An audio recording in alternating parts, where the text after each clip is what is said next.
Good evening and welcome to K.E.N.S News, and I'm your host, Ken Kubal.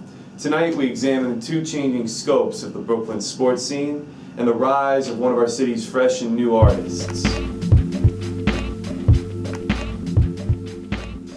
Up first tonight we join Ethan Goodrich with the changing landscape of basketball itself for the 2016 NBA Draft at the Barclays Center in Brooklyn. Thanks, Ken. I'm here with Steve Grumman, and I'm Ethan Goodrich. The top talent emerging out of the college game this fall is getting ready to learn their new home and meet their new fans.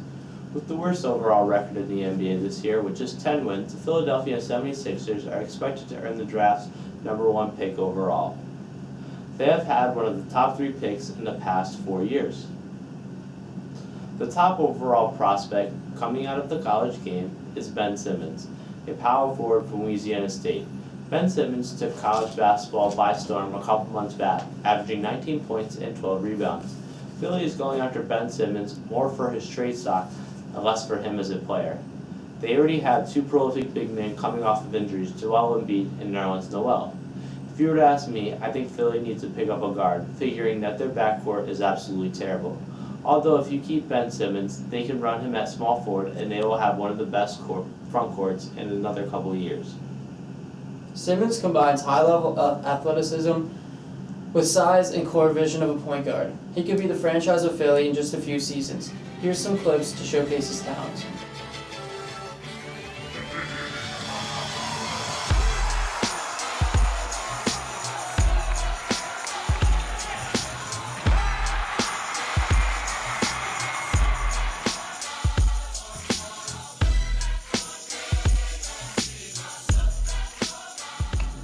The Lakers have the 2nd pick in the draft. With yet another abysmal season by the marquee franchise, they hope to pick up Brandon Ingram from Duke. Although he is not the best player in the draft, don't discount his abilities. Ingram has been compared to the likes of Kevin Durant, and we all know how he has turned out. Ingram is a small forward averaging 17 points and 7 rebounds. Ingram has also been compared to Curry in his outside shooting abilities, and Curry is arguably the best shooter of all time. The Lakers need Ingram because, with the loss of Kobe due to retirement, they need someone to step up and score. With that said, just a few years, they will have a star-studded lineup in Clarkson, Russell, Ingram, and Randall. Let's see what a local fan thinks in Brooklyn about his talents. I'm here with Dominic Singh, and we're going to talk about the upcoming draft. What do you think about Brandon Ingram and his pick going to the Lakers? I personally believe about Brandon Ingram, he has a lot of potential, and he has shown a lot throughout his career. And with Kobe's absence now, we need someone who can be a forward shooter for us. And he has even shown, Brandon Ingram himself, that he has been compared to like Kevin Durant's career and how he's played and everything. So I personally believe Brandon Ingram could be a great replacement and a great forward shooter for himself. The Celtics have the 3rd pick in the draft. With the Celtics coming off their underdog season, emerging as the 4th seed in the East, they have a great stance in the upcoming draft. They look to pick up Buddy Hield, a young shoot-first guard out of Oklahoma City. He led the Sooners to a Final Four averaging 25 and 6, with Avery Bradley of the Celtics playing shooting guard as a predominant defensive player, having Hield to be a great upgrade in his scoring ability. He has shown explosiveness in his shooting prowess. If you don't believe me, just watch this. And here's Hield with 9 to shoot. They switch off. Gilmore takes him. First 3 of the game for Buddy Hield. On Buddy Hield, but expect a lot of different bodies from Villanova to guard the Buddy Lobster. Hield right away, hits the 3. Into the hands of Hield. You think this is going up? Yes, I do. And in.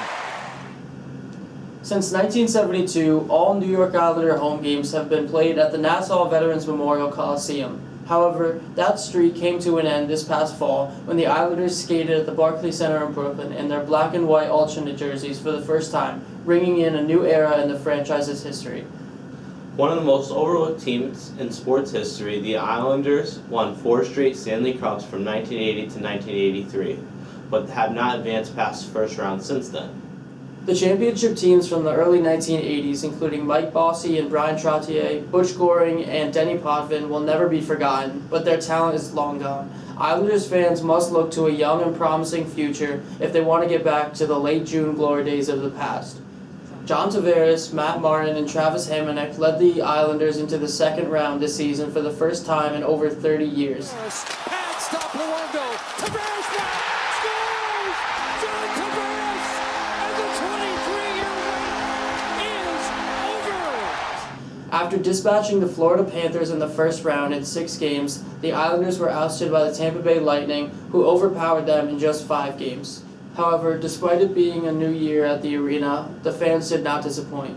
Each home game during the playoffs sold out, packing the Barclays Center to its brim with 18,000 plus fans going crazy with each goal, never mind each win.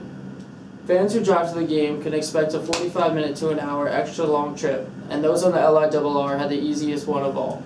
Fans from Fairfield County, who used to take the ferry to Long Island for the games at Nassau Coliseum, could take the Metro North down to Grand Central and then hop on the 4 downtown line to Barclays Center from there, adding about an extra 20 minutes to their trip. The New York Islanders are far from their early 1980s dominance, but they're well on their way to where they want to be once again. Within the next 5 years, they can be a Stanley Cup contender as long as they keep their fans happy and bring back key players during the offseason. Thanks, guys. It's not often the underground music scene is covered here in New York, mainly because it would like to remain exactly that, underground. Mark Musto, better known as Simba, is a fresh new music producer and performer based in Bushwick. We now join Niles Wilson to talk about his history and to what he attributes to his newfound success.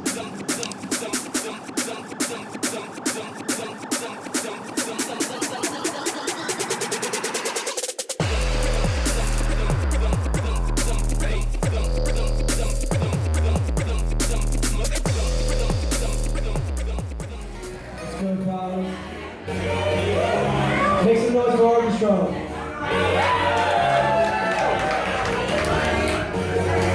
I'm gonna play some music for you guys. Hope y'all enjoy. This weekend, Mark Musto checked off another box on his bucket list when he played his direct support for Closey in Rhode Island. The musician also recently reached 1,000 likes on his Facebook page, proving that his hard work is beginning to pay off.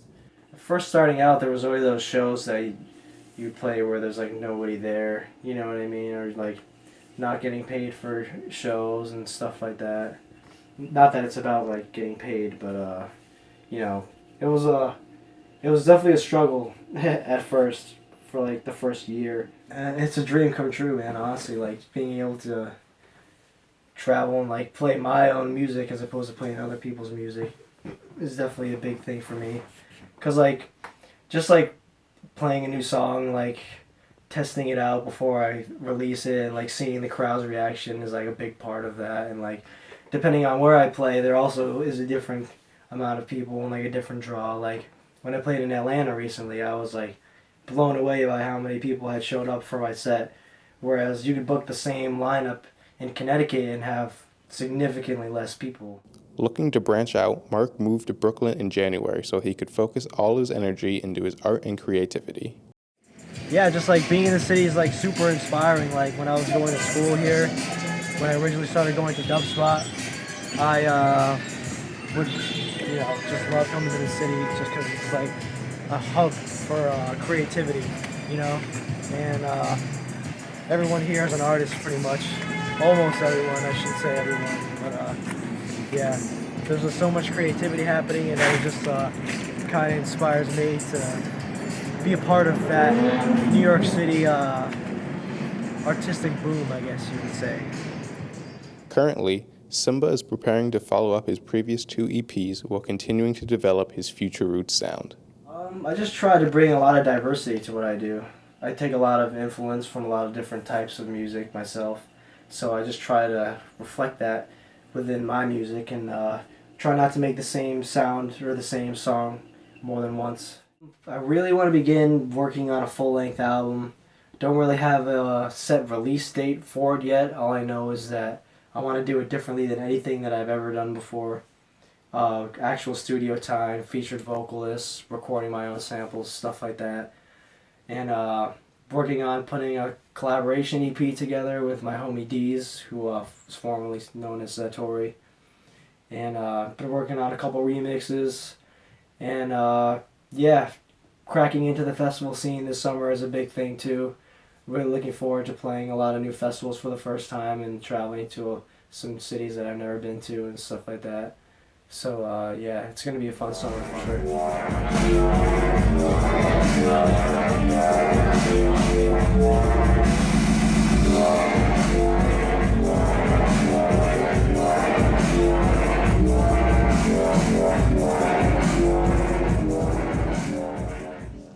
Thank you, Niles.